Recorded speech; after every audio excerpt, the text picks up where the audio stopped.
സച്ചിനും രേവതിനെയും മറ്റൊരു സ്റ്റോറിയിലേക്ക് എല്ലാവർക്കും സ്വാഗതം. അങ്ങനെ നീലിമയാണെങ്കിൽ ഗുണ്ടകളോട് പറയുന്നുണ്ട്, ഇതുപോലെ സുധീനെ കടത്തിക്കൊണ്ട് വരണം എന്നൊക്കെയുള്ള കാര്യങ്ങളൊക്കെ പറഞ്ഞ് കൊട്ടേഷൻ ടീംസിനെയൊക്കെ ഏൽപ്പിക്കുകയാണ് കേട്ടോ. അങ്ങനെ നീലിമ പറഞ്ഞ പ്രകാരം അവര് ആ ഒരു സ്കെച്ചും പ്ലാനും ഒക്കെ നീലിമേനെ അറിയിക്കുന്നുണ്ട്. ഓഫീസിലേക്ക് പോകുന്ന വഴിക്ക് നമ്മുടെ സുധീനെ കടത്തിക്കൊണ്ട് പോകാനാണ് കേട്ടോ നീലിമ പറയുന്നത്. അങ്ങനെ ഇതിപ്പം 3-4 ദിവസം കഴിഞ്ഞിട്ട് നമ്മുടെ ചന്ദ്രയൊക്കെ വീട്ടിലേക്ക് വന്നതിന് ശേഷമായിരിക്കും നടക്കുന്നത്. അങ്ങനെ നീലിമ പറഞ്ഞിട്ട് അവര് പോയിട്ട് സുധീനെ ആ പോകുന്ന വഴി വെച്ച് തന്നെ കടത്തിക്കൊണ്ട് പോരുന്നുണ്ട് കേട്ടോ. സുധി ആണെങ്കിൽ ഭയങ്കരമായിട്ട് അലറി വിളിക്കുന്നുണ്ട്. അങ്ങനെ ആ ഒരു ഗോഡൌണിലേക്ക് സുധീനെ കൊണ്ടുവന്ന് ആക്കാം കേട്ടോ നീലിമയുടെ ഗുണ്ടകള്. എന്തിനാണോ താനെന്തിനാ എന്നെ കൂട്ടിക്കൊണ്ടു കെട്ടിയിട്ടിരിക്കുന്നത്? എടോ, നിങ്ങളൊന്നും എനിക്ക് അറിയത്തുകൂടിയില്ല. ഞാനേ ഒരു ബിസിനസ്മാനാ.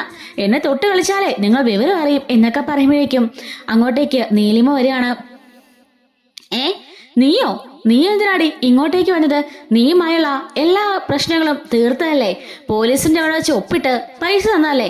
പിന്നെ നീ എന്തിനാ ഇപ്പൊ ഇങ്ങോട്ടേ വന്ന് എന്ന് ചോദിക്കുമ്പോ നീലിമ പറയുന്നുണ്ട്, ഞാനാ നിന്നെ കടത്തിക്കൊണ്ടുവരാൻ പറഞ്ഞത്. നീയും ഞാനുമായിട്ട് ഇപ്പൊ എന്ത് ബന്ധമുള്ളത്? പിന്നെ എന്തിന്റെ പേരിലാ നീ എന്നെ കടത്തിക്കൊണ്ടു പറഞ്ഞത് എന്നൊക്കെ ചോദിക്കാണ്. നീലിമ പറയുന്നുണ്ട്, അങ്ങനെ 55 ലക്ഷം രൂപ അടിച്ചെടുത്ത മിടുക്കനല്ലേ നീ? ആ പൈസ എനിക്ക് തിരിച്ചു വേണം. തിരിച്ചു തരാനോ? അതെ, എന്റെ അച്ഛൻ കഷ്ടപ്പെട്ടുണ്ടാക്കിയ കാശാ. ആ കാശ് നിന്നെ വിശ്വസിച്ച് ഞാൻ നിന്റെ ഏൽപ്പിച്ചു. അതുകൊണ്ട് നീ കടന്നു കളഞ്ഞു. എന്റെ ഭാര്യ ഞാനും ബുദ്ധിയുള്ളവരായതുകൊണ്ടേ നിന്നെ കണ്ടുപിടിച്ച് ആ പണം തിരികെ വാങ്ങിച്ചു. പോലീസ് സ്റ്റേഷനിൽ വെച്ച് അത് എഴുതി ഒപ്പുവിട്ടതാ. പിന്നെ എന്തിനാ നിനക്ക് ഞാൻ തിരിച്ച് പണം തരുന്നേ എന്ന് ചോദിക്കുമ്പോ നീലിമ പറയുന്നുണ്ട്, എന്തൊക്കെയാണേലും അത് ഞാൻ ആഗ്രഹിച്ച പണമാ. അതുകൊണ്ട് ആ പണം എനിക്ക് വേണം. അത് മാത്രമല്ല, നീ കാരണമാണ് കഴിഞ്ഞ പ്രാവശ്യം ആ പണം വാങ്ങിയ കാരണ എന്റെ രജിസ്ട്രേഷൻ മുടങ്ങിപ്പോയത്. നിന്റെ രജിസ്ട്രേഷനോ? അതിന് ഞാനെന്ത് ചെയ്തു? എങ്കിൽ കേട്ടോ, കഴിഞ്ഞ പ്രാവശ്യം ഞാൻ വന്നത് ഒരു സ്ഥലത്തിന്റെ രജിസ്ട്രേഷന് വേണ്ടിയിട്ടായിരുന്നു. ആ സമയത്ത് ആ ക്യാഷ് നീ കൊണ്ടുപോയി. അതുകൊണ്ട് ആ രജിസ്ട്രേഷന് മുടങ്ങിപ്പോയി ആ സ്ഥലം. പിന്നെ ഇപ്പോഴായിരുന്നു എനിക്ക് ഒത്തു കിട്ടിയത്. ഇത്തവണ വന്നപ്പോ സമയം താമസിച്ചെന്നും പറഞ്ഞിട്ട് ആ സ്ഥലവും എന്റെ ഇന്ന് പോയി. എത്ര രൂപ എനിക്ക് നീ കാരണം നഷ്ടമായെന്ന് നിനക്കറിയോ? ഇത്തവണ തന്നെ 10 ലക്ഷം രൂപ അഡ്വാൻസ് നഷ്ടമായത്. നിനക്ക് വന്ന 55 ലക്ഷം രൂപയും അതെല്ലാം എനിക്ക് തിരികെ വേണം എന്ന് പറയുമ്പോ സുധി ചോദിക്കാണ്, അതിന് എന്നെ ഇവിടെ കിട്ടിയിട്ട് എന്താ കാര്യം? ഞാൻ എവിടുന്ന് കാശ് തരാനാ എന്ന് ചോദിക്കുമ്പോ, അല്ല, നീ ഇപ്പൊ വലിയ ബിസിനസ്സുകാരനാണല്ലോ. ചന്ദ്ര ഹോം അപ്ലയൻസസിന്റെ ഓണർ നീയല്ലേ? അത് പിന്നെ നീ തന്ന പൈസക്കാ ആ കട തുടങ്ങിയത്. ആ കടയിലുള്ള 1/4 സാധനം ക്രെഡിറ്റിനായിരിക്കുന്നത്. അല്ലാതെ അതൊന്നും റെഡി ക്യാഷ് ഒന്നും അല്ലെന്ന് പറയുമ്പോ, നിന്റെ ഭാര്യ മലേഷ്യയിലെ വല്ല കോടീശ്വരന്റെ മോളല്ലേ? കോടീശ്വരന്റെ മോളായതുകൊണ്ട് അവളോട് ചോദിച്ചാൽ കാശ് കിട്ടുമല്ലോ. നിന്നെ വെച്ച് ആ കാശ് ഊറ്റിയെടുക്കാൻ എനിക്കറിയാം. അപ്പോഴേക്ക് സുധി പറയാണ്, അവളുടെ അച്ഛൻ ജയിലില്ല, മലേഷ്യയിലെ ജയിലില്. 1 രൂപ പോലും ഇങ്ങോട്ട് വരത്തില്ല. വെറുതെ നീ എന്നോട് കെട്ടിട്ടിരിക്കാന്ന് പറയുമ്പോ, ഓഹോ, അപ്പൊ നിന്റെ ജീവന് യാതൊരു വാല്യൂ ഇല്ലേ? എങ്കിൽ വേണ്ട, നിന്നെ ഞാനങ്ങ് കൊന്നു കളഞ്ഞേക്കാം. അയ്യോ നീലിമേ, അങ്ങനെയൊന്നും ചെയ്യല്ലേ. നീ എന്തൊക്കെയാ പറഞ്ഞത്? എന്നെ ഇവിടെ കെട്ടിട്ടെന്ന് പറഞ്ഞ് പൈസ കിട്ടാൻ പോണണ്ടോ? അവളുടെ അച്ഛൻ അവിടെ ജയിലില്ല. പിന്നെ ആര് കാശ് തരും? എന്റെ വീട്ടിലെല്ലാം പാപ്പരാസികളാണെന്ന് നിനക്കറിയാവല്ലോ എന്നൊക്കെ സുധി ചോദിക്കാണ്. ഇത്രയും നേരമായിട്ടും സുധിയെ കാണാത്തോണ്ട് തന്നെ സുധിയുടെ കടയിലുള്ള സ്റ്റാഫ്സ് ഒക്കെ സുധിയുടെ ഫോണിലേക്ക് കോൾ ചെയ്യുന്നുണ്ട്. പക്ഷെ നീലിമ ആ ഫോൺ മേടിച്ച് ഓൾറെഡി തന്നെ സ്വിച്ച് ഓഫ് ആക്കി വെച്ചിട്ടോ. അതുകൊണ്ട് തന്നെ അവരെല്ലാം ശ്രുതിയെ വിളിക്കാണ്. അല്ല, സാർ എവിടെ? ഇതുവരെ വന്നില്ലോ എന്ന് പറയുമ്പോ സുധി, ഇറങ്ങിയിട്ട് കുറച്ചു നേരം ആയല്ലോ. അങ്ങോട്ടേക്കാണെന്നാണല്ലോ പറഞ്ഞത്. ഞാനിന്ന് വിളിച്ചു നോക്കട്ടെ എന്ന് പറയുമ്പം, ഇല്ല, സാറിന്റെ ഫോൺ സ്വിച്ച് ഓഫ് ആണെന്ന് പറയുന്നുണ്ട്. ആണോ? എവിടെയെങ്കിലും അത്യാവശ്യത്തിന് പോയതായിരിക്കും, ഇപ്പൊ വന്നോളൂ എന്ന് പറഞ്ഞിട്ട് ശ്രുതി ആണെങ്കിൽ പാർലറിലേക്ക് പോവാണ് കേട്ടോ. ഉച്ചയായിട്ടും ശ്രുതിയെ കാണുന്നില്ലെന്ന് പറഞ്ഞ സ്റ്റാഫ്സ് വിളിക്കുമ്പോൾ വീണ്ടും ശ്രുതി ഒന്നുകൂടെ വിളിച്ചു നോക്കുമ്പോൾ ഫോൺ സ്വിച്ച് ഓഫ് ആയിരിക്കും കേട്ടോ. അതിനുശേഷം ചന്ദ്രനെ വിളിച്ചു നോക്കാണ്. അമ്മേ, അങ്ങോട്ടെങ്ങാണ് ശ്രുതി വന്നോ എന്ന് ചോദിക്കുമ്പം, ഇല്ല, രാവിലെ പോയ പിന്നെ ഇങ്ങോട്ട് വന്നിട്ടില്ലല്ലോ എന്ന് പറയുന്നുണ്ട് കേട്ടോ. അപ്പോഴേക്കും അച്ഛനും ചോദിക്കാണ്, എന്താ ചന്ദ്രേ, എന്താ കാര്യം എന്ന് ചോദിക്കുമ്പം, അല്ല, രാവിലെ സുധി ഇവിടുന്ന് പോയതല്ലേ? ഇപ്പൊ ശ്രുതിമോൾ വിളിച്ചിട്ട് ചോദിക്കാണ്, സുധി ഇത് ഇങ്ങോട്ടെങ്ങാണ് വന്നോന്ന്, അവിടെ ചെന്നിട്ടില്ലെന്ന്. പിന്നെ എവിടെ പോയി എന്ന് ചോദിക്കുമ്പോ സച്ചി പറയുന്നുണ്ട്, ചിലപ്പോ വീണ്ടുമേ അവൻ പാർക്കിലേക്ക് പോയി കാണും കിടന്ന് ഉറങ്ങാനായിട്ട്. നീ പോടാ, അവനെ ഇപ്പൊ ഒരു ബിസിനസ്സുകാരന്, അവനൊന്നും ചെയ്യില്ല എന്നൊക്കെ പറഞ്ഞിട്ട് ചന്ദ്ര കുറെ അവനെ കിടന്ന് ബഹളം വെക്കുന്നുണ്ട്. ഈ സമയത്ത് നീലിമ കൊട്ടേഷൻകാരോട് പറയുന്നുണ്ട്, ഇനിയിപ്പൊ നമുക്ക് വിളിക്കാം. ഉച്ചയായതുകൊണ്ട് മുതലാളിയെ കാണാതെ അവിടെ എല്ലാവരും വിഷമിച്ചിരിക്കുകയായിരിക്കും. അവന്റെ ഭാര്യയുടെ നമ്പറിലേക്ക് തന്നെ വിളിക്കാം എന്നും പറഞ്ഞുകൊണ്ട് ശ്രുതിയുടെ നമ്പർ ചോദിക്കാണ്ടോ സുധിയോട്. സുധി നമ്പർ പറഞ്ഞു കൊടുക്കുന്നുണ്ട്. അതേ സമയത്ത് തന്നെ നീലിമ അവളെ കോൾ ചെയ്യാണ്. കോൾ എടുത്തോണ്ടേ നീലിമ ചോദിക്കുന്നുണ്ട്. ശ്രുതിയല്ലേ എന്ന് ചോദിക്കാണ്. അതെ ഞാനാണ്. ആരാ, എന്താ വേണ്ടെന്ന് ചോദിക്കുമ്പം നീലിമ പറയുന്നുണ്ട്, എന്റെ പേര് നീലിമാന്നാ, നിനക്കെന്നെ ഓർമ്മയുണ്ടോ എന്ന് ചോദിക്കുമ്പം ശ്രുതി ചോദിക്കാണ്, ആ 50 ലക്ഷം രൂപ അടിച്ചുകൊണ്ട് പോയ നീലിമയല്ലേ എന്ന് ചോദിക്കുമ്പം അതെ അതെ ഞാൻ തന്നെ, അപ്പൊ നീ എന്നെ മറന്നിട്ടില്ലല്ലേ എന്ന് പറയുന്നുണ്ട്. അല്ല നീ എന്തിനാ ഇപ്പൊ എന്നെ വിളിച്ചെന്ന് ശ്രുതി ചോദിക്കാണ്. പൈസ എല്ലാം അന്ന് തന്നെ തന്ന് ഏർപ്പാടാക്കി തീർത്താണല്ലോ, പിന്നെ ഇപ്പൊ എന്തിനാ വിളിച്ചെന്ന് ചോദിക്കുമ്പം അല്ല നിനക്ക് വിലപ്പെട്ട ഒരു സാധനം ഇപ്പൊ കളഞ്ഞു പോയില്ലേ എന്ന് ശ്രുതിയോട് ചോദിക്കുന്നുണ്ട്. എനിക്ക് വിലപ്പെട്ട സാധനമോ? എന്ത് സാധനം? ആ നിന്റെ ഭർത്താവ് തന്നെ, ഭർത്താവിനെ കാണാനില്ലല്ലേ എന്ന് ചോദിക്കാണ്. ശ്രുതി പറയുന്നുണ്ട്, ശ്രുതിയെ കാണുന്നില്ല. അല്ല ശ്രുതി എവിടെ എന്ന് ചോദിക്കുമ്പം നീലിമ പറയുന്നുണ്ട്, ഇത്രയും നേരമായിട്ടും ഭർത്താവിനെ കാണുന്നില്ലെങ്കിൽ ഒന്ന് അന്വേഷിക്കണ്ടേ മോളെ? അത് പിന്നെ ശ്രുതി എവിടെ പോയാലും ലേറ്റ് ആയിട്ടാണെങ്കിലും വരും, അതുകൊണ്ടാ. ആ എങ്കിലേ അവൻ ഇനി വരില്ല, അവന് എന്റെ കസ്റ്റഡിയില്ല. നിന്റെ കസ്റ്റഡിയിലോ? അതിനെന്തിനാ അവനെ അങ്ങോട്ട് വിളിച്ചത്? അവനെ വിളിച്ചതൊന്നും അല്ല, ഞാൻ അവനെ കിഡ്നാപ്പ് ചെയ്തിട്ട് വന്നതാ. കിഡ്നാപ്പ് ചെയ്തോണ്ടോ? എന്തൊക്കെയാ പറഞ്ഞെന്ന് ചോദിക്കാണ്. അതെ നിന്റെ ഭർത്താവിനെ ഞാനങ്ങ് കിഡ്നാപ്പ് ചെയ്തു, എന്റെ ഗോഡൌണിലുണ്ട് അവൻ. ഗോഡൌണിലോ? നീലിമേ നീ എന്തൊക്കെയാ പറഞ്ഞത്? അന്ന് തന്നെ എല്ലാ പ്രശ്നവും സോൾവ് ചെയ്തല്ലേ, ഇപ്പൊ പിന്നെ എന്തിനാ സുധിയെ നീ കടത്തിക്കൊണ്ട് പോയത്? അങ്ങനെ പ്രശ്നങ്ങളൊക്കെ തീർന്നേ നീ പറഞ്ഞാ മതിയോ? ഞാൻ പറഞ്ഞില്ലല്ലോ. എന്റെ 51 ലക്ഷം രൂപയല്ലേ രണ്ടും കൂടെ തട്ടിയെടുത്തത്. അതിനത് നിന്റെ കാശൊന്നും അല്ലല്ലോ, സുധിയുടെ അച്ഛൻ കഷ്ടപ്പെട്ടുണ്ടാക്കിയ കാശല്ലേ. പിന്നെ നീ എന്തിനാ അത് നിന്റെയാണെന്ന് പറഞ്ഞത്? ആരോ ആയിക്കോട്ടെ, സുധി പണ്ട് എനിക്ക് എന്ന സമ്മാനം അത്, അതുകൊണ്ടാണല്ലോ ഞാൻ പോയത്. അതിന് പകരം നീയെ കൂടി 55 ലക്ഷം രൂപ മേടിച്ചില്ലേ, ആ പണം തിരികെ തരാതെ ഇനി സുധിയെ തിരിച്ചു തരൂന്ന് ആരും വിചാരിക്കണ്ട. അപ്പോഴേക്ക് ശ്രുതി പറയുന്നുണ്ട്, എങ്കിലേ ഞാൻ പോലീസിൽ കംപ്ലൈന്റ് ചെയ്തോളാം, എന്നിട്ട് നീ പൈസ തന്നാ മതി. പോലീസിന് മുമ്പിൽ വെച്ചാണല്ലോ നീ അതൊക്കെ രജിസ്റ്റർ ചെയ്ത് തന്നത്. പോലീസിനെ എങ്ങാനെ വിളിച്ചാൽ ആ നിമിഷം നിന്റെ സുധി ഇവിടെ കിടന്ന് പെടഞ്ഞു മരിക്കും. ഞാൻ മാത്രമല്ല, ഇവിടെ എന്റെ കൂടെ കുറെ കൊട്ടേഷന്റെ ആൾക്കാരും ഉണ്ട്, അത് നീ മറക്കണ്ട എന്ന് പറയാണ്. അപ്പോഴേക്കും സുധിയുടെ കയ്യില് നീലിമ ഫോൺ കൊടുക്കുന്നുണ്ട്. ശ്രുതി പറയാണ്, അതേ ശ്രുതി, ഇവിടെ കുറെ പേര് നിൽക്കാണ്, എനിക്ക് പേടിയാവുന്നു എന്ന് പറയുമ്പം ശ്രുതി ചോദിക്കാണ്, നീ എങ്ങനെ ശ്രുതി അവരുടെ കയ്യിൽ പോയി പെട്ടത്? നിനക്ക് നാണമില്ലേ? നീ വണ്ടി ഓടിച്ചു വന്നാലേ പിന്നെ എങ്ങനെ അവർ മുമ്പിൽ പെട്ടു എന്ന് ചോദിക്കുമ്പം ഇവര് വണ്ടി മനഃപൂർവ്വം ഒന്ന് ആക്സിഡന്റ് ആക്കി എന്നെ തട്ടിക്കൊണ്ട് പോവായിരുന്നു എന്ന് പറയുന്നുണ്ട് കേട്ടോ. നിന്റെ ഫോണ് എന്ന് പറയുമ്പോഴേക്കും മതി ഭാര്യയുടെ പിന്നെ സംസാരിക്കാം. കേട്ടല്ലോ നിന്റെ ഭർത്താവിന്റെ സൗണ്ട്, ഇത് അവസാനമായിട്ട് കേൾക്കുന്നതായിരിക്കരുത്. നീ പണം നൽകിയില്ലെങ്കിലേ ഇത് പിന്നെ അവസാനത്തെ സൗണ്ട് ആയിരിക്കും നിന്റെ ഭർത്താവിന്റെ. അപ്പൊ ശ്രുതി പറയുന്നുണ്ട്, എന്റെ കയ്യിലെ കാശൊന്നുമില്ല, ഞങ്ങൾ ആ കിട്ടിയ പൈസയ്ക്കാ ഈ ഷോറൂം തുടങ്ങിയത്. അത് നിനക്ക് കാശില്ലാതാവും, നീ ഭയങ്കര കോടീശ്വരന്റെ മോളല്ലേ, എനിക്കറിയാം നീ മലേഷ്യയിലുള്ള വലിയ കോടീശ്വരന്റെ മോളാന്ന്. പിന്നെ എന്നോട് കള്ളമൊന്നും പറയണ്ട. അയ്യോ സത്യമായിട്ടും പറയാണ്, എന്റെ അച്ഛനിപ്പോ ജയിലിലാണ് ഉള്ളത്, അതുകൊണ്ട് തന്നെ അദ്ദേഹത്തിന്റെ കയ്യിൽ 1 രൂപ പോലും ഇല്ല. നിങ്ങളത് പൈസ കൊണ്ടാ ഞാനിവിടെ ഈ ഷോറൂം ആക്കി തുടങ്ങിയത്, അതും മുഴുവൻ കടത്തിലാ. 2 കോടി രൂപയോളം ക്രെഡിറ്റിലാണ് ഇപ്പൊ കട പോയിക്കൊണ്ടിരിക്കുന്നത്, അതുകൊണ്ട് 1 രൂപ പോലും കിട്ടുമെന്ന് നിങ്ങൾ വിചാരിക്കണമെന്ന് പറയാണ്. അങ്ങനെയാണെങ്കിൽ നിന്റെ ഭർത്താവിനെ കിട്ടുന്നു നീ വിചാരിക്കണ്ട, പോലീസിലെങ്ങാനും അറിയിച്ചാ പിന്നെ അറിയാലോ, പോലീസിൽ അറിയിക്കുന്ന ആ നിമിഷം തന്നെ നിന്റെ ഭർത്താവിനെ ഞാൻ കൊന്നുകളയും എന്ന് പറയുന്നുണ്ട് കേട്ടോ. അങ്ങനെ പറഞ്ഞിട്ട് നീലിമ ഫോൺ കിട്ടാക്കാണ്. ശ്രുതിക്കാണെങ്കിലോ എന്തു ചെയ്യണമെന്ന് അറിയില്ല കേട്ടോ. ശ്രുതി അപ്പോൾ തന്നെ ഓട്ടോ പിടിച്ച് നേരെ ചന്ദ്രോദയത്തിലേക്ക് ചെല്ലുന്നുണ്ട്. അവിടെ ചെന്നപാടെ സച്ചിയും രേവതിയൊക്കെ എല്ലാവരും ഹാളിൽ ഇരിക്കായിരിക്കും. അച്ചമ്മയാണെങ്കിൽ രേവതിക്ക് വാരി കൊടുത്തോണ്ട് അങ്ങനെ ഭയങ്കര സ്നേഹത്തിലൊക്കെ ഇരിക്കായിരിക്കും. ഇതൊക്കെ കണ്ട് ചന്ദ്ര ഭയങ്കര ദേഷ്യത്തിൽ അങ്ങനെ അവിടെ നിൽക്കുന്നുണ്ട്. അങ്ങനെ ശ്രുതിയും വർഷയും ശ്രീകാന്തും എല്ലാം ഉണ്ട് കേട്ടോ. എല്ലാം ഇരിക്കുമ്പോഴേക്കും ശ്രുതി അവിടെ നിന്ന് കരഞ്ഞോണ്ട് ഓടിച്ചില്ലുന്നുണ്ട്. എല്ലാവരും ചോദിക്കാണ്, എന്താ ശ്രുതി എന്ത് പറ്റിയെന്ന് ചോദിക്കുന്നുണ്ട്.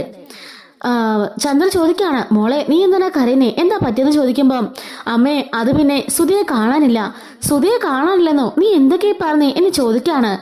അറിയില്ല, സുധിയെ ആരോ തട്ടിക്കൊണ്ട് പോയിരിക്കാ, എന്നെ വിളിച്ചിട്ട് ഇപ്പൊ 50 ലക്ഷം രൂപ ചോദിച്ചു എന്ന് പറയുന്നുണ്ട്. സച്ചി ചോദിക്കാണ്, സുധിയെ കടത്തിക്കൊണ്ട് പോകാൻ മാത്രം ധാരാളമുള്ള 6 ഐശ്വര്യ ലോകത്തുള്ളത് എന്ന് പറയുമ്പം രവി പറയാണ്, മിണ്ടായിരിക്കും സച്ചി, സീരിയസ് ആയിട്ടൊരു കാര്യം പറയുമ്പോഴാണോ?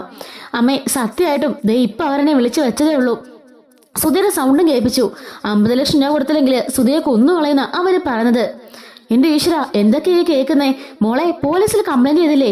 അച്ഛാ ഞാൻ കംപ്ലൈന്റ് ചെയ്യാന്ന് ഓർത്തപ്പോഴാ അവര് പറഞ്ഞത് പോലീസിൽ എങ്ങനെ കംപ്ലൈന്റ് ചെയ്താല് ആ സെക്കൻഡില് സുധിയെ കൊല്ലുന്നാ പറഞ്ഞത്. അവര് കുറെ ഗുണ്ടകളുണ്ട്, ഒരു കൊട്ടേഷൻ ടീം ആണെന്നാ പറഞ്ഞേ എന്നൊക്കെ പറയാണ്. ഈശ്വര ഇതൊക്കെ ഞാൻ TV മാത്രമേ കണ്ടിട്ടുള്ളൂ, ഇപ്പൊ ഇവിടെ നടക്കാൻ തുടങ്ങിയെന്ന് പറഞ്ഞുകൊണ്ട് ചന്ദ്ര ചങ്കത്തടിച്ച് കരയുന്നുണ്ട്. സച്ചി പറയുന്നുണ്ട്, ആ ഫോൺ നമ്പർ ഇങ്ങോട്ട് കാണിച്ച് ഞാൻ നോക്കട്ടെ എന്ന് പറഞ്ഞിട്ട് സച്ചിന്റെ ഫോണിലേക്ക് നമ്പർ ഡയൽ ചെയ്യുന്നുണ്ട് കേട്ടോ. എന്നാലും നീലിമ അവളുടെ ഫോണിൽ നിന്ന് വിളിച്ചതല്ല, വേറെ കൊട്ടേഷന്റെ കയ്യിൽ നിന്ന് മേടിച്ചാട്ടോ വിളിച്ചത്. ആ നമ്പറിലേക്ക് തിരിച്ചു വിളിക്കുമ്പം ആ ഫോൺ സ്വിച്ച് ഓഫ് ആയിരിക്കും. ഈ നമ്പർ സ്വിച്ച് ഓഫ് ആണല്ലോ എന്ന് പറയുമ്പോൾ ശ്രുതി പറയുന്നുണ്ട്, എത്രയും പെട്ടെന്ന് 50 ലക്ഷം രൂപ റെഡിയാക്കാനാ അവർ പറഞ്ഞിരിക്കുന്നത്, അല്ലെങ്കിൽ ശ്രുതിയെ കൊന്നു കളഞ്ഞു പറഞ്ഞമ്മേ, എനിക്ക് പേടിയാവുന്നമ്മേ എന്നൊക്കെ പറയുന്നുണ്ട്. രവി പറയുന്നുണ്ട്, മോള് വിഷമിക്കണ്ട, ദാ സച്ചിയും ശ്രീകാന്തും ഒക്കെ ഇവിടെ ഉണ്ടല്ലോ, ഞങ്ങളൊക്കെ ജീവനോടില്ലേ, അപ്പൊ ശ്രുതിക്ക് ഒന്നും വരില്ല, മോള് പേടിക്കാതെ ധൈര്യമായിട്ടിരിക്കുക എന്ന് പറയാണ്. സച്ചിയോട് രവി പറയുന്നുണ്ട്, മോനെ പെട്ടെന്ന് ഒരുങ്ങ്, നമുക്ക് എന്തായാലും പോയി അന്വേഷിക്കാം എന്നും പറഞ്ഞിട്ട് ഇവര് 3 പേരും കൂടി പുറത്തേക്ക് ഇറങ്ങുമ്പോഴേക്കും ശ്രുതിയുടെ ഫോണിലേക്ക് വീണ്ടും കോൾ വരുന്നുണ്ട്. അപ്പോഴേക്കും സച്ചിയും രവിയും ശ്രീകാന്തും തിരിച്ച് വീട്ടിലേക്ക് കയറുകയാണ്. ശ്രുതി ആ ഫോൺ ഓൺ ചെയ്ത് സ്പീക്കറിൽ വെക്കുന്നുണ്ട്. അപ്പോഴേക്കും നീലിമയുടെ സൗണ്ട് ആയിരിക്കും കേട്ടോ. എന്തായി, വീട്ടിൽ പോയിട്ട് എല്ലാവരോടും കാര്യമൊക്കെ പറഞ്ഞോ, അപ്പോ പണം എപ്പോ തരും എന്ന് ചോദിക്കാണ്. സച്ചി മനസ്സിൽ ഓർക്കാണ്, ഈ സൗണ്ട് എവിടെ കേട്ട് നല്ല പരിചയമുണ്ടല്ലോ എന്ന് ആലോചിക്കുന്നുണ്ട് കേട്ടോ.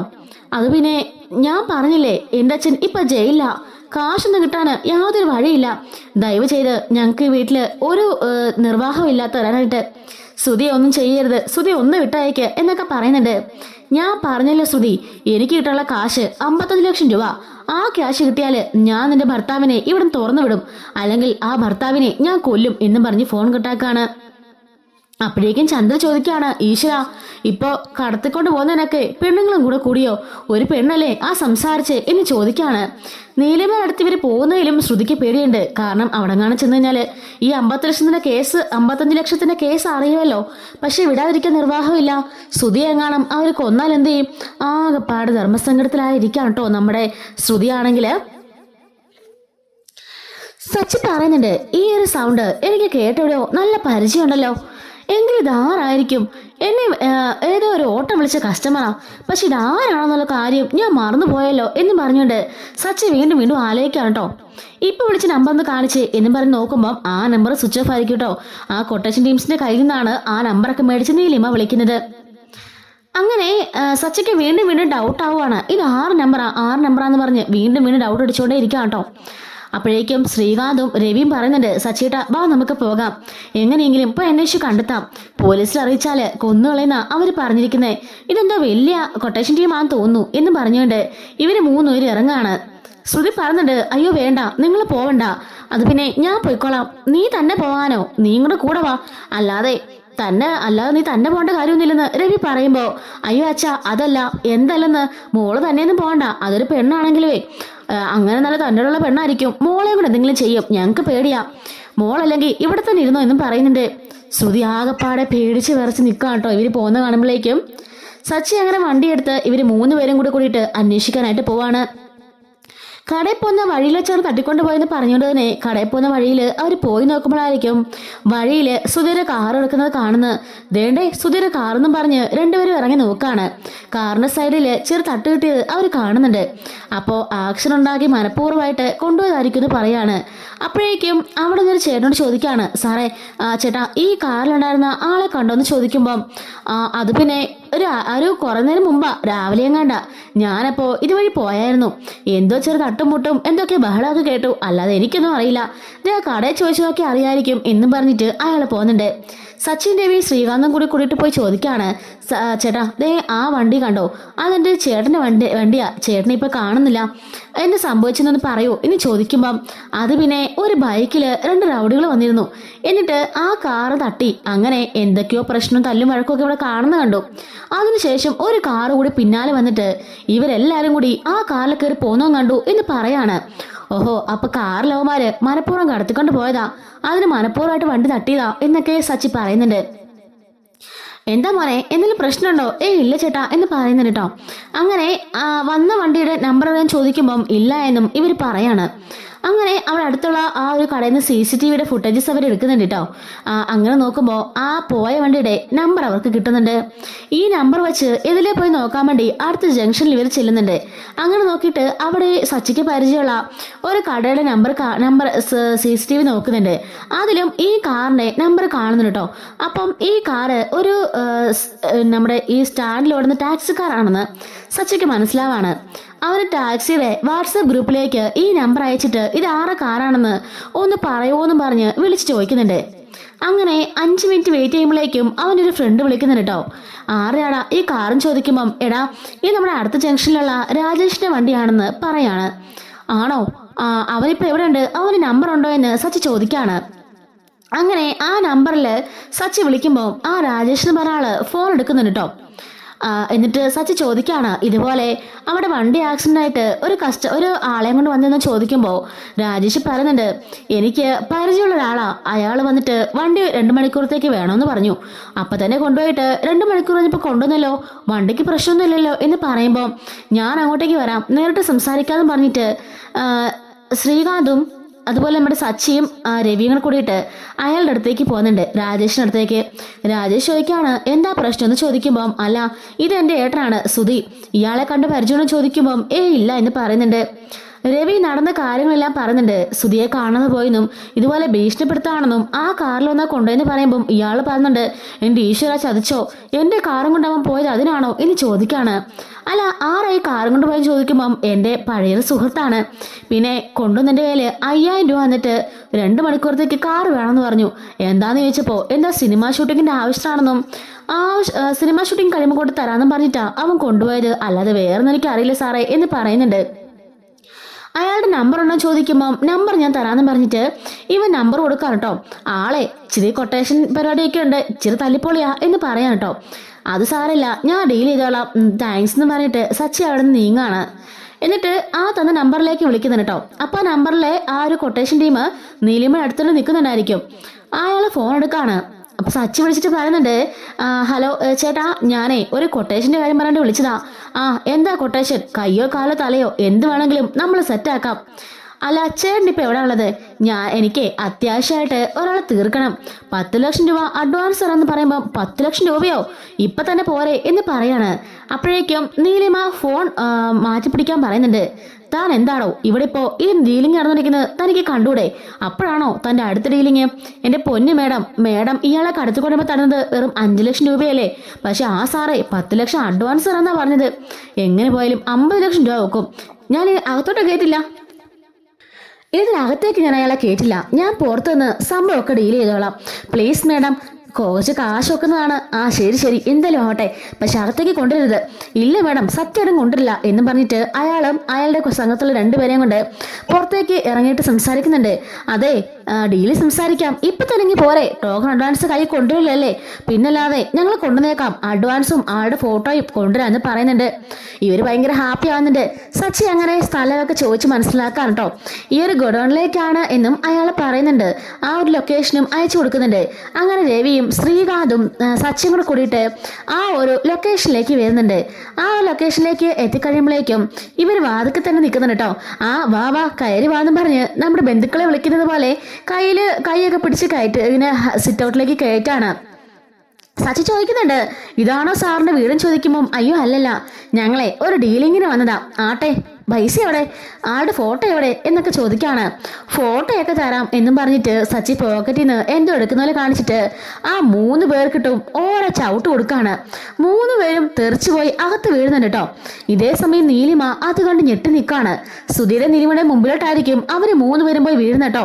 ഇടാന്നും പറഞ്ഞുകൊണ്ട് ബാക്കി 2 കൊട്ടേഷൻ ടീമും കൂടെ ഓടി സച്ചിയുടെ കീഴിലോട്ട് വരുമ്പോഴേക്കും സച്ചി അവരെയൊക്കെ അടിച്ചു തെറിപ്പിക്കാണ്. കൂടെ ശ്രീകാന്തും കൂടുന്നുണ്ട് കേട്ടോ. ശ്രീകാന്തും നമ്മുടെ സച്ചിൻ അനിയനല്ലേ, പിന്നെ മോശമാവോ? നല്ല ചവിട്ട് തന്നെ അവർക്ക് കൊടുക്കുന്നുണ്ട്. 5 പേരും തെറിച്ച് തറയെ കിടക്കുന്നു. നീലിമ ആണെങ്കിൽ സുധിയുടെ അടുത്ത് നിൽക്കാണ്. നീലിമേ കണ്ടോ, എന്റെ അനിയൻ വന്നു സുധി, സച്ചി അവൻ റൗഡി എന്നും പറഞ്ഞ് സച്ചിയും ശ്രീകാന്തും രവി അകത്തേക്ക് കയറുമ്പോഴേക്കും നീലിമ സച്ചിയെ കണ്ട് ഞെട്ടിപ്പോകുന്നുണ്ട് കേട്ടോ. സച്ചിയുടെ കാര്യം പിന്നെ പറയണ്ടല്ലോ, നീലിമയെ കണ്ട് ഞെട്ടിപ്പോവാണ്. മേഡം ഇവിടെ എന്ന് ചോദിക്കാണ്. സുധി ചോദിക്കാണ്, മേഡമോ? ഇവളാടാ എന്റെ കടത്തിക്കൊണ്ട് വന്നത് എന്ന് പറയുന്നുണ്ട്. അപ്പോഴേക്ക് രവി ചോദിക്കാണ്, സച്ചിമോനെ നിനക്ക് നേരത്തെ അറിയുമെന്ന് ചോദിക്കുമ്പം ഇത് എന്റെ കൂടെ ഇന്നും കൂടെ കാറിൽ വന്ന മേഡാണ്, വീട്ടിലേക്ക് വരാമെന്ന് പറഞ്ഞ് നല്ല ക്ലോസാ ഞാനുമായിട്ട് എന്ന് പറയുന്നുണ്ട്. നീലിമ ചോദിക്കാണ്, സുധിയുടെ അനിയനാണോ സച്ചി എന്ന് ചോദിക്കുമ്പം അതെ എന്റെ അനിയനാ സച്ചി, എന്റെ ചേട്ടനാ സുധി എന്ന് പറയുന്നുണ്ട്. എന്തോ നീലിമേ, നിങ്ങൾ എന്തൊക്കെയാ കാണിക്കുന്നത്? നിങ്ങളെ രാവിലെ ഞാൻ ആ രജിസ്റ്റർ ഓഫീസിന് മുമ്പിൽ ഇറക്കി വിട്ട് പോയതല്ലേ? പിന്നെ എന്തൊക്കെയാ സംഭവിച്ചത്? ഇതെന്റെ സ്വന്തം ഏട്ടനാ. നിങ്ങൾ കാശ് വെച്ചെന്നൊക്കെ പറഞ്ഞു, എന്താ പ്രശ്നം എന്ന് ചോദിക്കാണ്. നീലിമ പറയുന്നുണ്ട്, സച്ചി സുധിയുമായിട്ട് ഇങ്ങനൊരു ബന്ധമുണ്ടെന്ന് എനിക്കറിയില്ലായിരുന്നു. എന്താ എന്താ പ്രശ്നം എന്ന് ചോദിക്കാണ്. അറിഞ്ഞിരുന്നെങ്കിൽ നേരത്തെ തന്നെ ഞാനിതെല്ലാം പറയുമായിരുന്നു എന്നും നമ്മുടെ നീലിമ പറയാൻ കേട്ടോ. എന്താ സംഭവിച്ചെന്ന് വെച്ചാൽ കാര്യം പറ. എന്തിനാ ഇവനെ തട്ടിക്കൊണ്ട് വന്നത്? ഇവന്റെ കാശ് കിട്ടുന്ന നീലിമ കരുതിയെങ്കിലേ അത് വെറുതെയാ.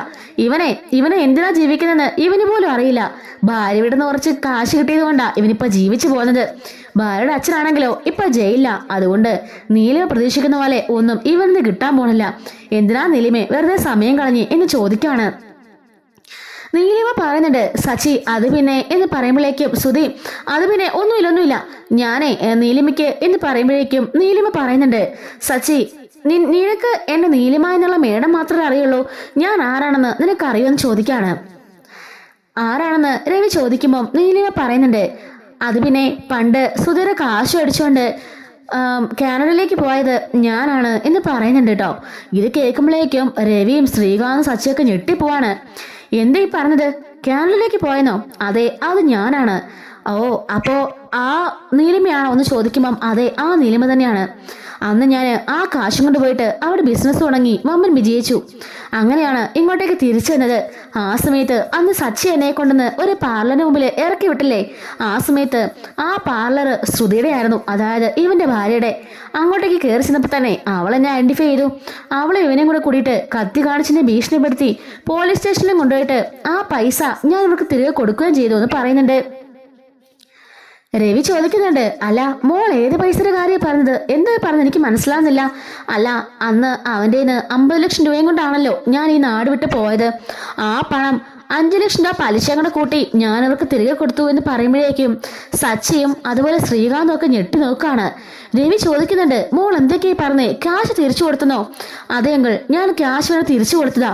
അതിപ്പോ തിരിച്ചു പിടിക്കാൻ വേണ്ടിട്ടാ ഞാൻ ഇവനെ കടത്തിക്കൊണ്ട് വന്നതെന്ന് പറയുമ്പം സച്ചി പറയുന്നുണ്ട്, നീലിമേ നീ കുറച്ച് കാര്യങ്ങൾ മനസ്സിലാക്കാനുണ്ട്.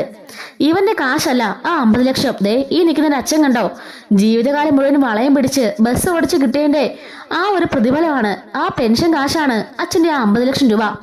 അതുകൊണ്ടാണ് ഇവൻ അന്ന് ഒളിച്ചിടാൻ ശ്രമിച്ചത്. നീലിമയ്ക്ക് തന്നതും നീലിമ അതും കൊണ്ട് പോയതും അത് ഇതുവരെ അവർക്ക് തിരിച്ചു കൊടുത്തില്ലല്ലോ എന്ന് ചോദിക്കുമ്പം അതാ സച്ചി ഞാൻ പറഞ്ഞത്, അന്ന് ഇവര് ഭീഷണിപ്പെടുത്തിയെന്ന് ആ കാശ് വാങ്ങിച്ചു. ആ കാശ് വാങ്ങിച്ചത് മാത്രല്ല, ഇവന്റെ ഭാര്യ ഉണ്ടല്ലോ 5 ലക്ഷം രൂപ കൂടി പലിശത്തിൽ മേടിക്കുകയും ചെയ്തു. സച്ചി ചോദിക്കാണ്, കണ്ടോ അച്ഛാ, ഇത്രയും കാലം ഇവനിവന്റെ ഭാര്യയും കൂടി എന്താ പറഞ്ഞിരുന്നത്? അവളുടെ അച്ഛൻ കൊടുത്തിട്ട പൈസനാണ് അവർ ഷോറൂം തുടങ്ങിയെന്ന്. കണ്ടോ, ആ പൈസ കൊണ്ടാ അവർ ഷോറൂം തുടങ്ങിയെന്ന് പറയുമ്പം ശ്രീകാന്ത് പറയുന്നുണ്ട്, എന്തൊരു കള്ളനായിട്ടാ നീ, എത്രയൊക്കെ കിട്ടിയാലും ഏട്ടാ പഠിക്കില്ലല്ലേ എന്ന് ചോദിക്കാണ്.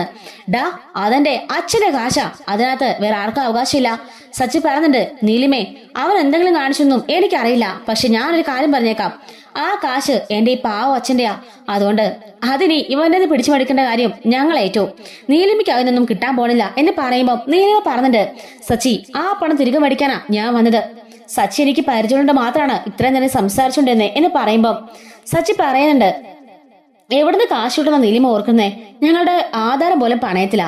അത് മാത്രല്ല, ഈ പറഞ്ഞ ശ്രുതിയുടെ അച്ഛൻ ഇപ്പൊ ജയിലില്ല. ഇവന്റെ ആണെങ്കിലോ ഒരു പിണ്ണാക്കുമില്ല. പിന്നെ വെറുതെ നീലിമ ഇവിടെ നിൽക്കാന്ന് മാത്രമേ ഉള്ളൂ. നീലിമ അപ്പോഴേക്കും സങ്കടപ്പെട്ട് പറയാണ്, സച്ചി ഇവൻ കാരണം കഴിഞ്ഞ പ്രാവശ്യവും എന്റെ രജിസ്ട്രേഷൻ മുടങ്ങി, ഇത്തവണയും മുടങ്ങി. ഞാൻ ഒരുപാട് ആഗ്രഹിച്ച സ്ഥലമായിരുന്നത്. 10 ലക്ഷം രൂപ അവർക്ക് അഡ്വാൻസും കൊടുത്ത അതെല്ലാം പോയി എന്നും പറഞ്ഞ് നീലിമ സങ്കടപ്പെട്ട് നിൽക്കാണ്. ആ ഒരു ദേഷ്യം വന്നപ്പോഴാ ഞാൻ ഇവന്റെ കടത്തുകൊണ്ട് വരാൻ പറഞ്ഞത്. അങ്ങനെയെങ്കിലും ആ ക്യാഷ് മേടിച്ചെടുക്കാന്നാ ഞാൻ കരുതിയത് എന്നും പറഞ്ഞുകൊണ്ട് നീലിമ സങ്കടപ്പെടുമ്പോ സച്ചി പറയാണ്, ആ രജിസ്ട്രേഷൻ മുടങ്ങിയതിന്റെ കാരണം എന്നാന്ന് ചോദിക്കുമ്പോ ഇതുപോലെ താമസിച്ചു വന്നോണ്ടാണെന്ന് പറയുന്നുണ്ട്. സച്ചി പറയാണ്, ആ ഡീലിങ്സ് മാഡം എനിക്ക് വിട്ടാരേ, അത് ഞാൻ നോക്കിക്കോളാം. അത് ശരിയായാലേ മേഡത്തിന് പ്രശ്നമൊന്നുമില്ലല്ലോ. എനിക്കൊരു പ്രശ്നമില്ല സച്ചി. ഇവന് അന്ന് പോലീസ് സ്റ്റേഷനിൽ പോയിട്ട് എഴുതി കൊടുത്തതല്ല. അതുകൊണ്ട് തന്നെ ആ കാശില് അല്ലെങ്കിലും എനിക്ക് യാതൊരു അവകാശമില്ല. ആ പണം കിട്ടിയത് കൊണ്ട് ഞാൻ പോയി ഒരു ബിസിനസ് തുടങ്ങി ഇത്രത്തോളം എത്താൻ പറ്റിയത്. ആ പണം ഐശ്വര്യമുള്ള പണം, അതുകൊണ്ട് അത് നിങ്ങളിലേക്ക് എത്തിച്ചേരും എന്നൊക്കെ നമ്മുടെ നീലിമയും പറയുന്നുണ്ട് കേട്ടോ. അപ്പോ രവി പോയിട്ട് സുധിരെ കെട്ട കഴിക്കുന്നുണ്ട്. എന്നിട്ട് സുധി എണീറ്റ് നിൽക്കുമ്പോ തന്നെ ആ നീലിനെ പിടിക്കച്ചാ, പിടിച്ചവളെ ജയിലിലാക്ക് എന്ന് പറയുമ്പോഴേക്കും രവി നമ്മുടെ സുധീനെ ഒറ്റ അടിയായിരിക്കും. സുധിക്ക് ഇറങ്ങി അടിച്ച് താഴെ വീഴുന്നു കേട്ടോ. അച്ഛാന്ന് വിളിക്കുമ്പോഴേക്കും മിണ്ടി പോകരുത്. നീ എന്തൊക്കെയാണ് കാണിച്ചു വിട്ടുന്നത്? നീ കാരണം വീട്ടിലൊരു സമാധാനം ഇല്ല. അന്ന് രേവതിയെ കേട്ടാന്ന് പറഞ്ഞ് നീ ചതിച്ചിട്ടാ ഇവളുടെ കൂടെ പോകാൻ പോയത്. എന്നിട്ട് അവൾ നിന്നെ ചതിച്ച് കാശും കൊണ്ട് പോയി. ഇപ്പോ നീ നിന്റെ ഭാര്യയും കൂടി ബാക്കി എല്ലാവരും കൂടെ പൊട്ടന്മാരാക്കുകയല്ലേ എന്ന് ചോദിക്കാണ്. സച്ചി പറഞ്ഞിട്ടുണ്ട്, അച്ഛാ വെറുതെ അല്ല അവള് ഇങ്ങോട്ടേക്ക് വരാൻ നേരം സമ്മതിക്കാതിരുന്നത്. ഇപ്പൊ മനസ്സിലായില്ലേ കാര്യം എന്താണെന്ന്? അവള് പഠിച്ച കള്ളി അച്ഛാ എന്ന് സച്ചി പറയുന്നുണ്ട് കേട്ടോ. ശ്രുതിയാണെങ്കിൽ ഒന്നും മിണ്ടാതെ നിൽക്കാണ്. സച്ചി പറയുന്നുണ്ട്, അച്ഛാ ഞാനെന്തായാലും നമുക്കെന്തായാലും വീട്ടിലേക്ക് പോകാം. നീലിമീട് പറഞ്ഞിട്ടുണ്ട്, മേഡം ഒന്നുകൊണ്ട് വിഷമിക്കണ്ട മേഡം, ഇവന്റെ കാര്യം ഇനി ഞാൻ ഏറ്റു. ഇവനെ ഇപ്പൊ മേഡം തല്ലിക്കൊന്നാലും മേഡം പോയി ജയിലിൽ കിടക്കാനേ ഉള്ളൂ. അല്ലാതെ യാതൊരു പ്രയോജനമില്ല. ഒരു രൂപ പോലും കിട്ടാനും പോകുന്നില്ല മേഡം. അതുകൊണ്ട് ഈ നാട്ടിൽ നിന്ന് പോകണ്ട. അതിനു മുമ്പ് തന്നെ മേഡത്തിന്റെ രജിസ്ട്രേഷൻ ഞാൻ നടത്തി തരും. അതെന്റെ വാക്കാം. അത് ആ സ്ഥലം മേഡത്തിന്റെ പേരിലായിട്ടെ മേഡം ഇവിടുന്ന് തിരിച്ചു പോകത്തുള്ളൂ. കാരണം ഇത്രയും വലിയ സത്യം മേഡം ഞങ്ങളെ അറിയിച്ചതല്ലേ. അതുകൊണ്ട് ആ ഉപകാരമല്ലേ ഞാൻ ചെയ്യേണ്ടതെന്ന് ചോദിക്കാണ്. ശരി സച്ചി, ഞാനെങ്കിൽ ഹോട്ടലിലേക്ക് തിരിച്ചു പോവാം. സച്ചിനെ ഞാൻ വിളിക്കാം. അപ്പോ സച്ചി വന്നാ മതി എന്ന് പറയുന്നുണ്ട് കേട്ടോ. മേഡം പേടിക്കണ്ട, അയാൾ എവിടെയാണെങ്കിലും അയാളുടെ കൈയും കാലം തല്ലിയൊടിച്ചിട്ടാണെങ്കിലും ആ രജിസ്ട്രേഷൻ ഞാൻ നടത്തിയിരിക്കുമെന്നും സച്ചി പറയുന്നുണ്ട്. അങ്ങനെ സമാധാനപ്പെട്ട് നീലിമ അവിടുന്ന് പോവാം കേട്ടോ. അപ്പോഴേക്കും ശ്രീകാന്ത് പറയുന്നുണ്ട്, എങ്കിലും എന്റെ ഏട്ടൻ എന്തൊരൈറ്റവാ, ഇത്രയൊക്കെ ചെയ്തിട്ട് ഒന്നും അറിയാത്ത പോലെ സുധിശേച്ചിയുടെ വീട്ടിൽ നിന്ന് പൈസ തന്നെന്ന് പറഞ്ഞ് മുതലാളിയായിട്ട് ഇരിക്കുവല്ലേ എന്നൊക്കെ പറഞ്ഞുകൊണ്ട് ശ്രീകാന്ത് കളിയാക്കുന്നുണ്ട്. സച്ചിയാണെങ്കിലോ, നീ ഇങ്ങോട്ട് വാടാ, നിന്നെ ശരിയാക്കി തരാം എന്ന് പറഞ്ഞുകൊണ്ട് സുധിയുടെ കഴുത്തിന് നമ്മുടെ കോളറിനെ പിടിച്ചുകൊണ്ട് സച്ചി അവനൊക്കെ വണ്ടിയിലോട്ട് പിടിച്ച് തള്ളുന്നുണ്ട് കേട്ടോ. അങ്ങനെ രവിയും സച്ചിയും ശ്രീകാന്തും അതുപോലെ നമ്മുടെ സുധിയെ കൂടിയിട്ട് ചന്ദ്രോത്തിലേക്ക് ചെല്ലുന്നുണ്ട്. അവിടെ എല്ലാരും സുധിയെ കാത്തിരിക്കുമായിരിക്കും കേട്ടോ. സുധിയാണെങ്കിലോ ഭയങ്കര കരച്ചിലായിരിക്കും. അങ്ങനെ ഇവന്റെ കയ്യെ പിടിച്ചുകൊണ്ട് സച്ചി ഇവനെ വലിച്ചുകൊണ്ട് വീട്ടിലേക്ക് വരുന്നുണ്ട്. സുധിയെന്നും പറഞ്ഞുകൊണ്ട് ഓടി വന്ന് നമ്മുടെ ശ്രുതി കെട്ടിപ്പിടിക്കാണ്. എന്റെ മോനേന്നും പറഞ്ഞുകൊണ്ട് ഓടി വന്ന് ചന്ദ്രയും. രണ്ടുപേരും അങ്ങോട്ട് മാറി നിൽക്ക് എന്ന് സച്ചി പറയുന്നുണ്ട് കേട്ടോ.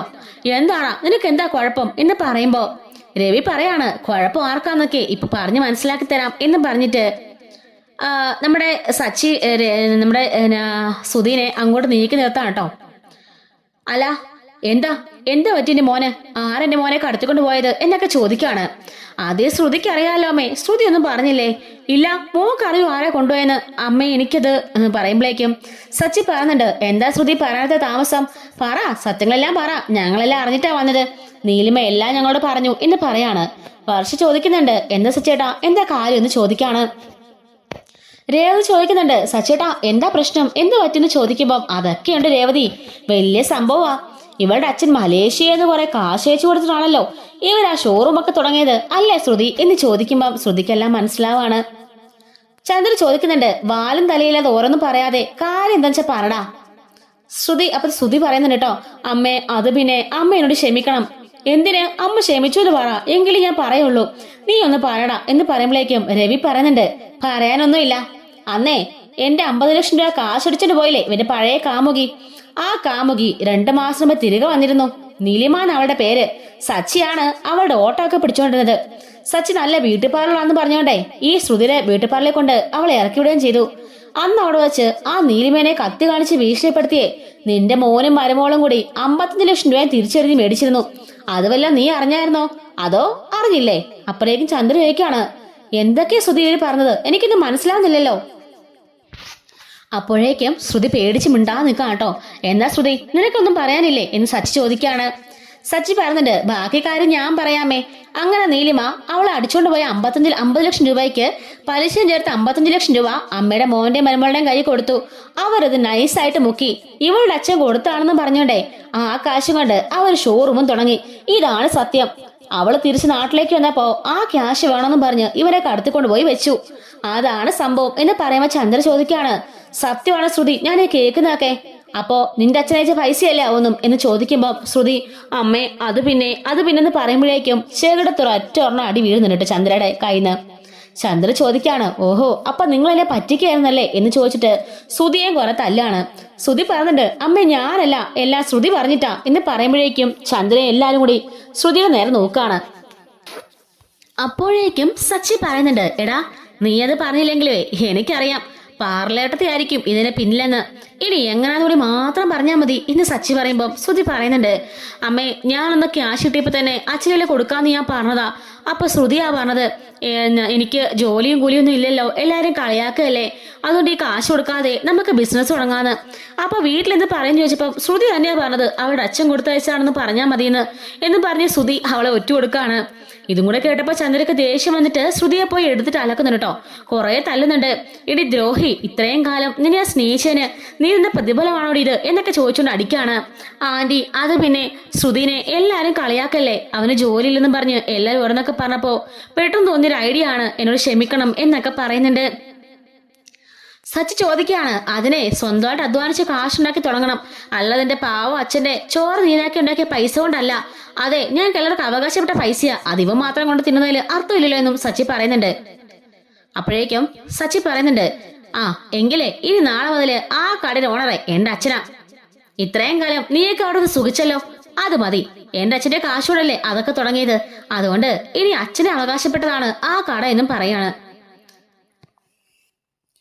അച്ഛമ്മ വന്നിട്ട് പറയുന്നുണ്ട്, ഇപ്പൊ എങ്ങനെയുണ്ട് ചന്ദ്രേ, നിനക്ക് ഭയങ്കര വിശ്വാസമായിരുന്നല്ലോ നിന്റെ മരുമോളെ മോനെയും, ഇപ്പൊ എങ്ങനെയുണ്ട്, നിന്നെ തന്നെ അവര് പറ്റിച്ചില്ലേ എന്ന് ചോദിക്കുമ്പം ചന്ദ്ര പറയുന്നുണ്ട്, കേട്ടോടാ കേട്ടോ, എല്ലാരെ കൊണ്ടും എന്നെ നീ പറയിച്ചില്ലേ എന്നൊക്കെ പറഞ്ഞ് വീണ്ടും തല്ലുന്നുണ്ട്. രവി പറയുന്നുണ്ട്, എന്തായാലും അതെന്റെ കാശ് കൊണ്ടുണ്ടാക്കിയ കടയാണല്ലോ, അതുകൊണ്ട് നാളെ മുതൽ ആ കടയുടെ ഓണർ സച്ചി പറഞ്ഞ പോലെ ഞാൻ തന്നെയാ. ചന്ദ്ര ഹോം അപ്ലയൻസ് മാറ്റി രവീന്ദ്രൻ ഹോം അപ്ലയൻസസ് ഞാൻ മാറ്റാൻ പോവാ എന്നും പറയുന്നുണ്ട് കേട്ടോ. അപ്പോഴേക്കും നമ്മുടെ അച്ഛമ്മ പറയുന്നുണ്ട്, അതാ വേണ്ടത്, ഇത്രയും കാലം എന്റെ മോനെ ആർക്കൊരു വിലയില്ലായിരുന്നല്ലോ, ഈ വീട് ഇവളുടെ തന്തമെന്നു പറഞ്ഞ് എന്തൊരു ആഘോഷമായിരുന്നു. എന്തായാലും അവൻ കഷ്ടപ്പെട്ട കാശുകൊണ്ട് അവൻ വലിയൊരു ഹോം അപ്ലയൻസ് ഒക്കെ തുടങ്ങി, അവൻ രക്ഷപ്പെടാൻ പോവാ കേട്ടോ ചന്ദ്രേ എന്നും പറഞ്ഞ് അച്ഛമ്മ കളിയാക്കുന്നുണ്ട്. ഇതും കേട്ട് ആകെപ്പാടെ തകർന്ന തരിപ്പണമായി ശ്രുതിയും കൂടെ കൂടിയിട്ട് അവരുടെ മുറിയിലേക്ക് പോവാണ് കേട്ടോ. രേവതി പറയുന്നുണ്ട്, എങ്കിലും ഇത്രയും കാലം ഇവരത് മറച്ചു വെച്ചല്ലോ ഈശ്വര എന്ന് സച്ചിയോട് പറയുന്നുണ്ട്. അച്ഛമ്മ പറയാണ്, പണ്ട് തൊട്ടേ അവൻ ഭയങ്കര കള്ളനാ മോളെ, എല്ലാരും മുമ്പിൽ അവൻ ഇങ്ങനെ നിൽക്കുന്നതേ ഉള്ളൂ, കള്ളത്തിലല്ലാതെ അവന്റെ കയ്യിൽ ഒന്നുമില്ല എന്നും പറഞ്ഞ് അച്ഛമ്മ കൂടി പറയുന്നുണ്ട് കേട്ടോ. അങ്ങനെ സച്ചി പറയാണ്, എന്തായാലും ഈ തട്ടിക്കൊണ്ട് പോകലൊക്കെ കൊള്ളതുകൊണ്ട് തന്നെ കാര്യങ്ങൾ അറിയാൻ പറ്റി. അല്ല, ആ പെൺകുട്ടിയാണോ സച്ചിയുടെ ഇടയ്ക്കിടയ്ക്ക് വിളിച്ചുകൊണ്ടിരുന്നേ? അതെ രേവതി, ഞാൻ രാവിലെ പറഞ്ഞില്ലേ ആ ശബ്ദം കേട്ടപ്പോ എനിക്ക് നല്ല സംശയമുണ്ടെന്ന്. അത് തന്നെ അവർ തന്നെയായിരുന്നു ആ നീലിമ. എന്തായാലും അവർക്ക് എന്തോ ഒരു സിങ്ക് ആദ്യം മുതലേ എനിക്ക് തോന്നിച്ചതാ, ഇങ്ങനെയായി തീരുമെന്ന് ഒരിക്കലും കരുതിയില്ലെന്നും സച്ചി പറയുന്നുണ്ട് കേട്ടോ. എന്തായാലും അവർക്ക് എന്തോ ഒരു പ്രശ്നമുണ്ട് രജിസ്ട്രേഷന്റെ കാര്യത്തില്, അതുകൊണ്ടാ ഇവനെ അവര് പൊക്കിയത്. അതിന് ഞാൻ പോയി ഹെൽപ്പ് ചെയ്ത് കൊടുക്കണമെന്നാ അവര് പറഞ്ഞത്. എന്ത് ഹെൽപ്പ് അതറിയില്ല, എന്താണേലും കുറച്ച് വശപ്പശക എന്റെ സച്ചിയേട്ടാ, അതിനൊന്നും പോവണ്ട. ഒരാളെ കടത്തിക്കൊണ്ട് പോകാൻ മാത്രം മനക്കെട്ടിയുള്ളവരാ. സച്ചിന് എന്തെങ്കിലും ചെയ്താലോ, എന്റെ രേവതി അങ്ങനെയൊക്കെ പേടിച്ചാലോ? അവര് ശരിക്കും ഒരു പാവമാണ്, പിന്നെ ദേഷ്യം കൊണ്ട് ചെയ്തു പോയതാന്നാ അവര് പറഞ്ഞത്. അവരെ ഹെൽപ്പ് ചെയ്യാന്ന് ഞാൻ വാക്ക് കൊടുത്തു, അതുകൊണ്ട് എനിക്ക് പോയിട്ട് അവരെ ഹെൽപ്പ് ചെയ്യണം, അവർക്ക് രജിസ്ട്രേഷൻ നടത്തി കൊടുക്കണം, അങ്ങനെ അവർ തിരിച്ചു പോയിക്കോളും, ആർക്കും ഒരു ശല്യമില്ല എന്ന് സച്ചി പറയുന്നുണ്ട് കേട്ടോ. രേവതി മനസ്സോടെ അത് സമ്മതിക്കുന്നുണ്ട് കേട്ടോ. അപ്പൊ ഇത് ഇനി വരാൻ പോകുന്ന എൻ്റെ ഒരു ഗസ്സിംഗ് സ്റ്റോറിയാണ്. ഇഷ്ടമെങ്കിൽ ചാനൽ സബ്സ്ക്രൈബ് ചെയ്ത് സപ്പോർട്ട് ചെയ്യണേ. Thanks for watching.